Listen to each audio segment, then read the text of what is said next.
विरारच्या नारंगी फाटा परिसरातील रमाबाई अपार्टमेंट या 4 मजली इमारतीचा एक भाग कोसळला। या दुर्घटनेमध्ये 15 जणांचा मृत्यू झाल्याची माहिती महापालिकेचे जनसंपर्क अधिकाऱ्यांनी दिली आहे, तर 21 जणांना वाचवण्यात यश आले। दरम्यान आणखीन काही लोक ढिगाऱ्याखाली अडकल्याची भीती आहे।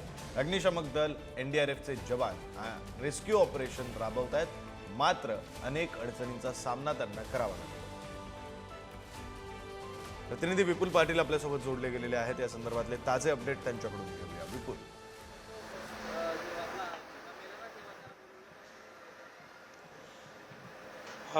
विरार पूर्व येथील असलेला नारंगी परिसरामध्ये असलेला रमाबाई इमारत ही 4 माळ्याची इमारत कोसळून मोठी दुर्घटना घडली।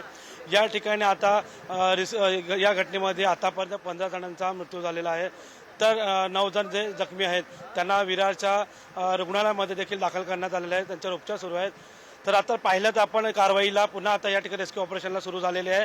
आपण पाहू शकता या ठिकाणी आज पहाटे 5 वाजता हे रेस्क्यू ऑपरेशन थांबवण्यात आलं होतं, मात्र पुन्हा आता 9 वाजता हे रेस्क्यू ऑपरेशन सुरू झालेलं आहे।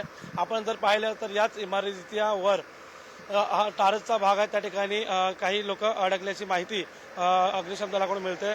आपण जर पाहिलं तर 2 जे पोकलेन आहेत त्याच्या सहाय्याने ह्या इमारतीवरती कारवाईसाठी सुरुवात करण्यात आलेली आहे। आपण पाहू शकता या ठिकाणी, आणि या ठिकाणी अनेक जे लोक आहेत ते बेघर झाल्याचं आपल्याला पाहायला मिळतं आहे। मात्र या घटनेत आता सरकार आणि महापालिकेकडून नेमकं काही यांना आता भरपाई मिळणार का हे पाहणं महत्त्वाचं आहे, कारण अनेक नागरिक जे आहेत ते आता बेघर झालेले आहेत।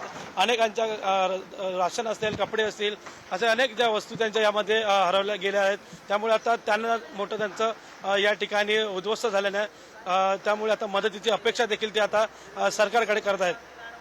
बरं, धन्यवाद विपुल या सगळ्या तपशिलांसाठी।